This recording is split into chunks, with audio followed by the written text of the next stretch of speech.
Hello, welcome to the channel. My name is Tyson, and today I will be discussing the standings for the National League East for the 2026 MLB season. If you like what I've been doing on this platform, please consider liking and subscribing. It'll mean a lot to me. Now, let's get going. Let's start in Queens, New York City, which is home of the New York Mets. The Mets are going to be a serious playoff contender this year with guys like Juan Soto, Francisco Lindor, and a new arrival from the American League champions in Bo Bichette. But first, let's talk about Juan Soto. He is obviously going to be in the conversation of American League MVP. He hit 43 home runs.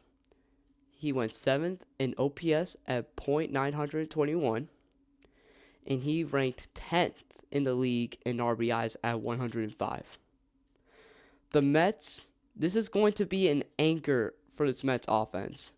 And Juan Soto will have alongside him his buddy and business partner, Francisco Lindor. He is one of the most clutchest hitters in the league right now. He can provide when it matters most. He is consistent and all of the good things. He can do it whenever the Mets need him. This is why the Mets turn to him in key moments whenever the Mets are leading. They need some insurance and some cushion, or they're behind, and Francisco Lindor will try to get this game on the Mets side. You know what I'm saying. Not only will this Mets offense be an issue for their opponent, but this rotation will also cause issues. Like Freddie Peralta, who the Mets signed this offseason, went what was it? Oh yeah, 2.70 ERA. That is really impressive. That is impressive for an MLB pitcher. And he went 17-6 during his starts. And also alongside him is a rookie named Nolan McLean, who went 5-1 in his starts, which is 6 games. Keep that in mind. And he has a 2.06 ERA. That is really, really, really, really good for a rookie. Doing that as a rookie is wild. And not only that, but he is considered top 5 for Rookie of the Year, which is no doubt about that. In addition to the bullpen, the Mets have lost Edwin Diaz, their closer, to the Dodgers. Do you know what the Mets did? They responded back aggressively. They signed new guys like Devin Williams, Luke Weaver, and AJ Minter to try to fill in that spot and that void that Edwin Diaz left. Now the Mets have a lot of good in their baseball team. But they are going to have some cushion this year, because there are going to be some liabilities in their defense. For example, due to the addition of Bo Bichette and Jorge Polanco, this infield may be a liability for a little bit, because these two guys, Jorge Polanco and Bo Bichette, they will not be in their usual positions, which is not great, which will cause some early run prevention issues. Not only that, the bullpen is going to have some issues because we got some guys coming back from the IL, and Kodai Senga and Sean Manaea. These two pitchers, they did not do great. They did not do great at all. They had a mid to worst season, which will leave some question marks for this Mets bullpen. Furthermore, most of the players who are put on the lineup might have a lack of on-base consistency and aggressiveness with that sort of thing, which the Mets are going to have to utilize Marcus Semien, who has a higher floor of contact and power in the clutch. So, with all this in mind, the Mets, I believe, are going to be better than last year by just a smidge. I believe they're going to be in the number 1 spot. I believe that they can handle the competition in this division, and also they have made some noise during the offseason, making some good moves, and with the way things are looking for New York right now, it's going up. So Mets, you can hope that the Yankees will be at the bottom, then that you are going to be the best team in New York City. Moving on to a team that is from Georgia that yes, me and you all thought that they were going to make the playoffs, but they fell off a cliff. And guess what that team is? The Atlanta Braves. But they may have had a down year. Yes, they have. But I personally believe that they are going to be in contention for the playoffs once again. Because, one, they have an awesome rookie catcher in Drake Baldwin, who I believe who is the reigning rookie of the year, which is a very nice award to have. And also he's coming off a breakout year with a .810 OPS, which is good for a rookie. Sorry, y'all.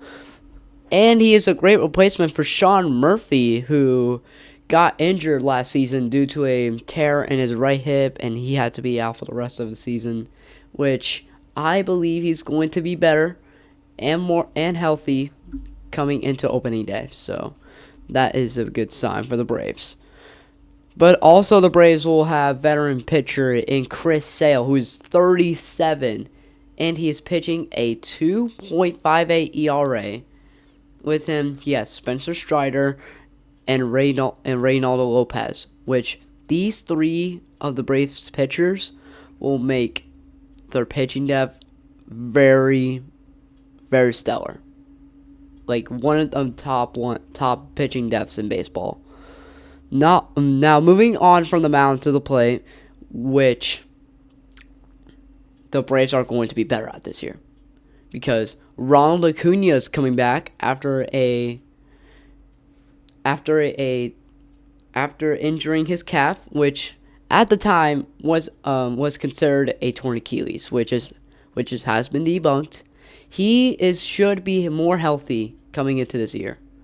And also with him, he'll have Matt Olson and Austin Riley, which these three will be the main engines for this Atlanta Braves team for offense, which is believed to be one of the more... Wait, hold on, guys. I gotta let my cat out.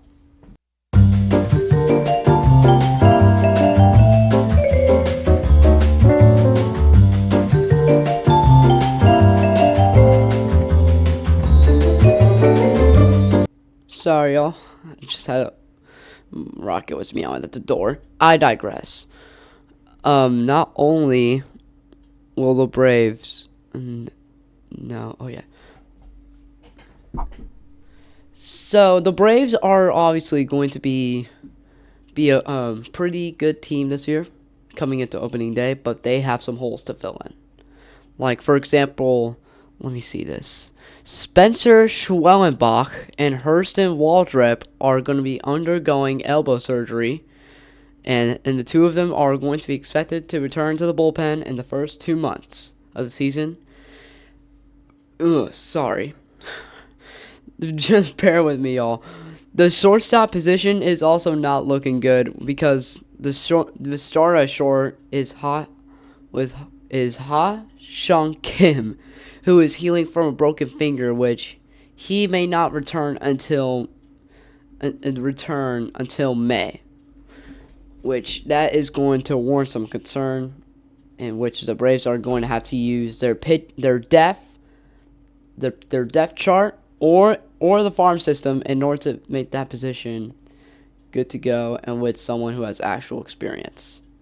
I mean, I bet Ha Shang Kim does. I digress.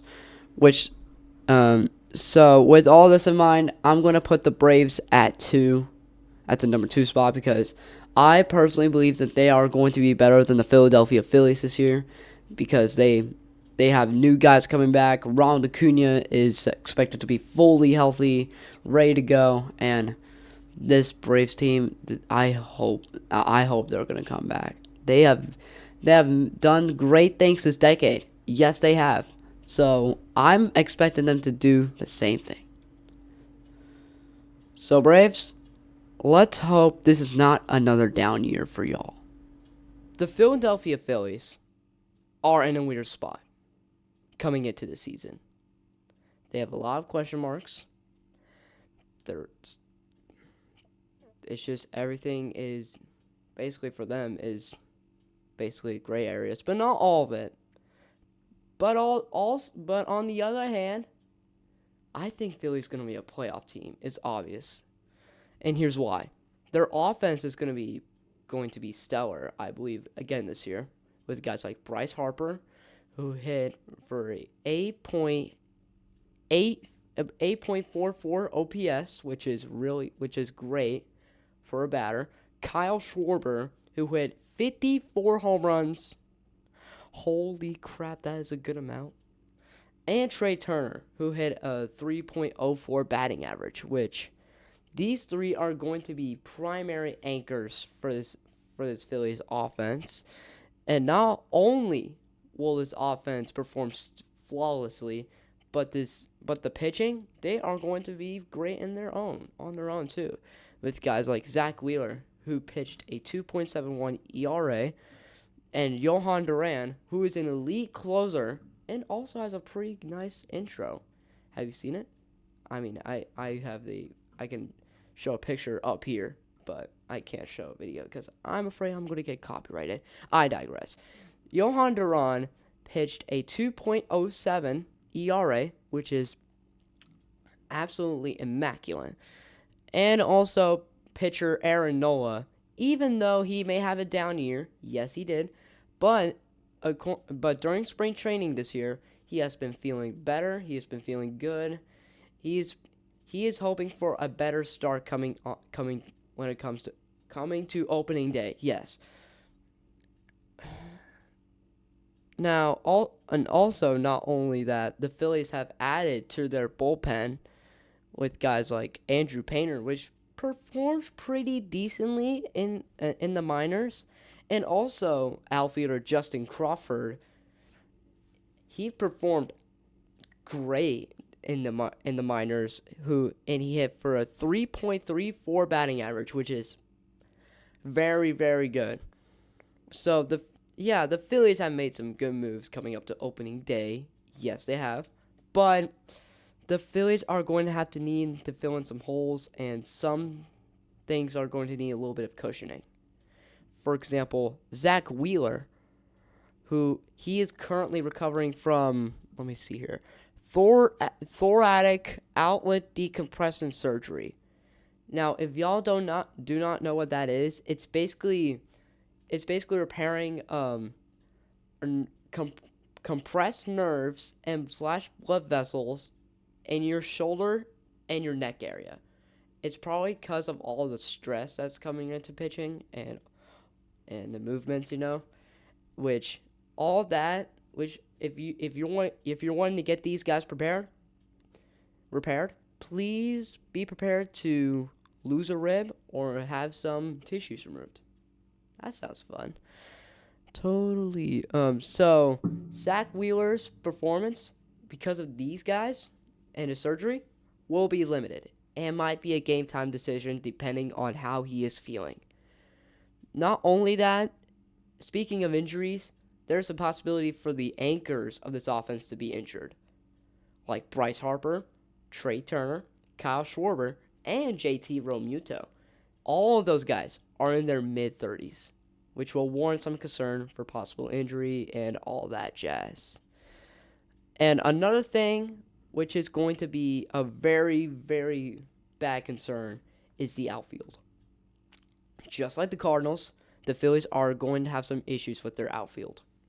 Ever since Nick Castellanos left for San Diego, the Phillies are going to have to answer on their outfield. Because, Nick Castellanos left.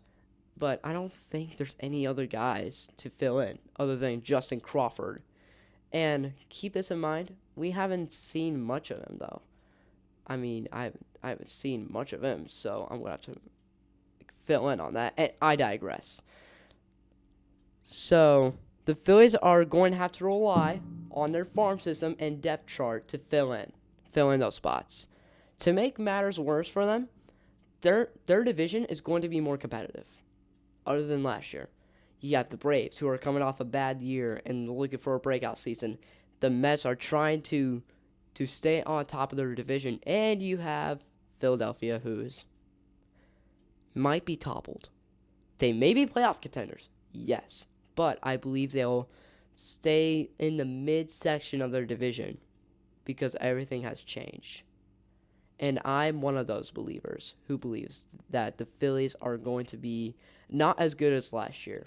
So I'm going to put the Phillies in the third spot because, yes, obviously the division is going to be more competitive and they have some holes to fill in, but not so bad as the Braves, though.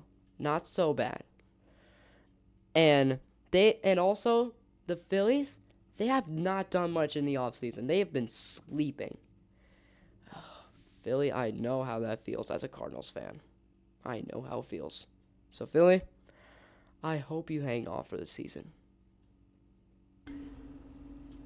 Moving on to another team with a bunch of question marks, which most of these teams in the league are currently having a good amount of question marks, specifically in the National League. I digress. We are going to be talking about the Miami Marlins. But first, let's talk about Yuri Perez, who is coming back from Tommy John surgery and reuniting with his buddy and business partner in Sandy Alcantara. These two were a dynamic duo back in 2023, and they did very well together. And I expect them to do kind of almost the same thing, but a little bit downgraded, because it's been a while ever since they reunited. Not only that, not only will there be reuniting with the two, but the defense is going to be one of the more underrated. I bet they're going to be one of the more sneakier defenses in this league, with guys like Xavier Edwards, who was a Gold Glove finalist, and Otto Lopez, who was ranked pretty high in defensive runs saved in his position. In addition, the defense will have all-star outfielder in Kyle Stowers, who hit for 25 home runs, and also the catcher in Agustin Ramirez, I think. Hopefully I didn't butcher that. He just recently got called up to the minors, and going into spring training, he has been feeling very good, which is a very good sign. Furthermore, the Marlins have made some moves. Sorry about that. The Marlins have made some moves during the offseason, picking up Christopher Morel and P. Fairbanks. Specifically P. Fairbanks, who is going to only be with the Marlins for 1 year for a $50 million contract. And the Marlins will have Christopher Morel, which will be a very versatile batter for the Marlins, which is going to be very needed. Because not only that, but the Marlins are going to have some struggles, obviously. So with this young core, they're going to be inexperienced, which will cause some strikeouts and some slumps in this roster, which is not going to be good coming into the season. Not only that, but the Marlins could face some offensive dry spells, which means that means little to no people will get on base whatsoever, which is going to be a main issue for Stowers and third baseman Connor Norby. Now moving on to the defensive side of things, the first baseman for the Marlins into opening day is expected to be Christopher Morel. He has never played the position before. He never has. That is going to be a liability for the Marlins that they are going to have to tackle in some way, shape, or form. To make matters worse, outside of P. Fairbanks, this bullpen is currently in a work in progress. And obviously the Marlins are going to be in a rebuild, so don't be surprised that some of these guys will be inexperienced. They will gain experience over time. So with all this in mind, the Marlins are going to be in fourth because I don't think they'll go up in this division as much because this will be a very tough division for the Marlins to work with, and they have, I think the cons outweigh the pros just a smidge. So Marlins,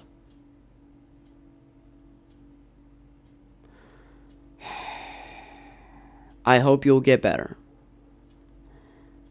And I hope your pain of being mid will come to an end.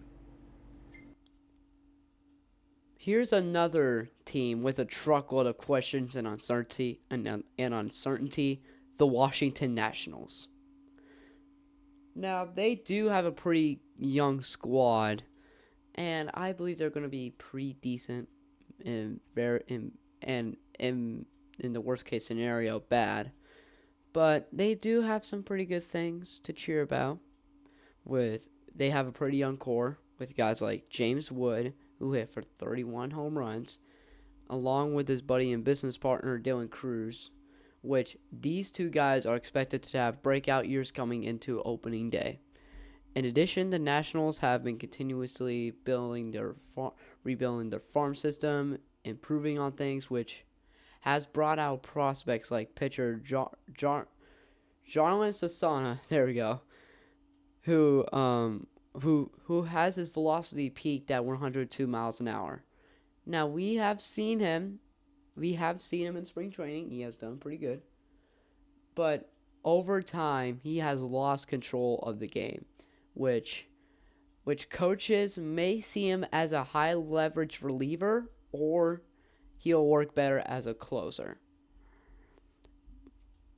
But in addition to the bullpen, the rotation has gained more experience, like Jake Irving, one of those guys who averages 5 strikeouts per game, and Mitchell Parker, who has a 5.16 ERA, which is just an average area for an MLB pitcher. Moving on to the outfield, where Jacob Young is going to be one of the more underrated outfielders right now, who has been consistently ranked in the top 100 in range of throwing. Like how far can an outfielder throw? You get me? Yes, okay.